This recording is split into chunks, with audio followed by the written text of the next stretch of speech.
we're going to talk a little bit about what to do if you have a bad eBay buyer who just sent you back their broken junk or used junk in replace for your good item. So the scheme is you sell them an item on eBay. They take your good item out of the box, and then they throw their junk back in there, open up a claim, say it's an item not as described, or the item's broken, and then you pay to have it shipped back to them, or to you rather, and then you're supposed to refund them. So I want to show you first what to do if this has happened to you, and it's happened to me recently, and it's happened to me a couple of times in my 10 to 15 year career on eBay, and then going forward what to do in order to prevent it. So recently I had a situation where a person buys a hard drive from me, a good working hard drive. So they take their bad, crappy hard drive that's broken out of their laptop. They send me back their junk. They keep my good item, and then they say my item's bad, and then they get their money. So it is a scheme that people will do, buyers will do. So immediately when they open up a case, you get the bad item back. You write them back a message on the claim. So they'll open up a claim, and you can refund or you can respond, because it'll show that you received the item back via tracking that you paid for. And then what I want you to do is you respond, but you don't refund them. What you do is there's a little section there at the bottom. No, I'm not refunding because the buyer sent me a wrong, completely different item. So you make sure you put on there, take a couple of pictures of the item that they sent back to you, right? Because the good ones are documented on your photos that you had on the listing. Take a couple of pictures of their bad one, put that on the attachment, and then eBay should respond to that.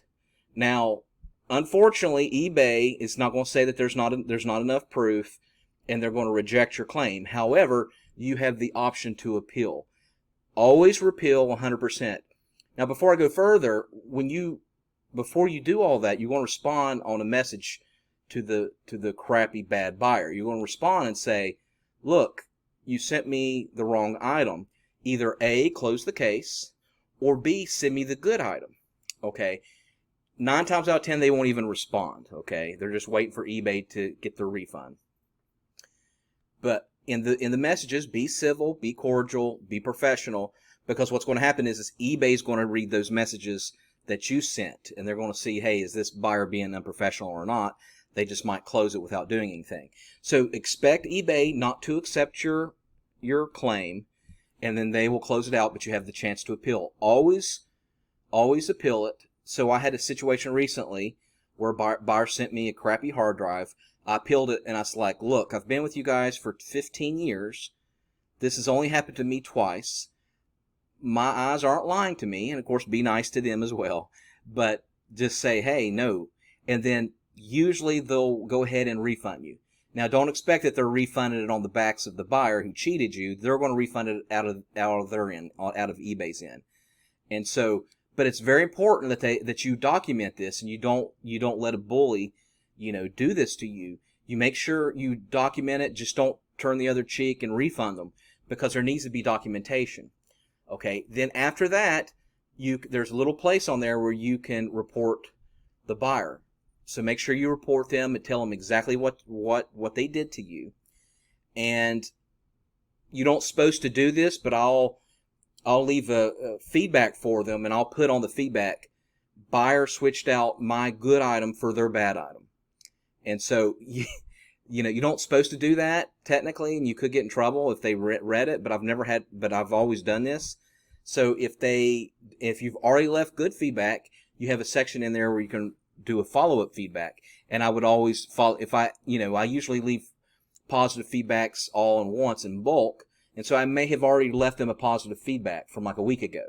But make sure you follow up feedback and say, this buyer switched out a bad item for a good item. And yes, I know it's still positive, but that's okay.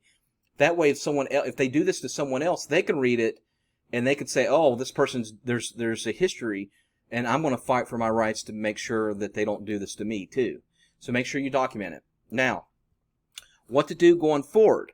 So what I want you to do is purchase, you can get these on eBay, but purchase, do not remove stickers. And get a good quality one. Don't get like the little small ones, because they'll just fall out. But get a good quality one like this, and you can get a whole row of them for anywhere from $5 to $20 depending on the quality.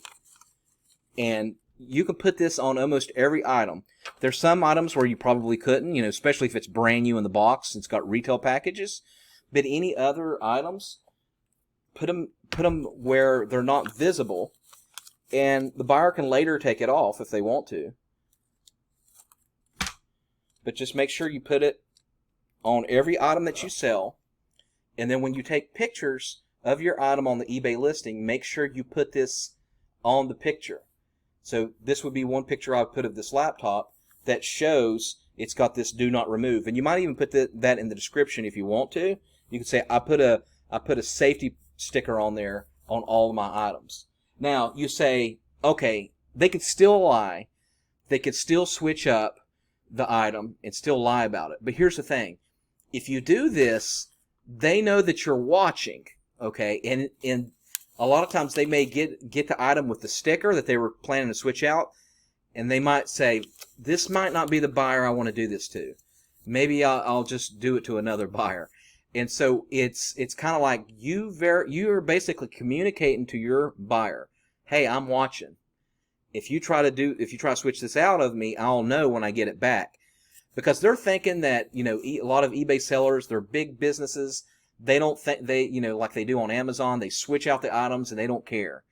But you do care because you're a private small business and you can't afford to lose $10, $20 on your business. So it just communicates to them that, hey, I'm watching. Now, another thing that I do, and this is a side point, but I always put like a little Post-it note right here. I put a Post-it note that I put in all my packages, and it's got my cell phone number on there, and it's got my name. And I say, hey, I've been in business for 15 years, and I'll leave no buyer disappointed.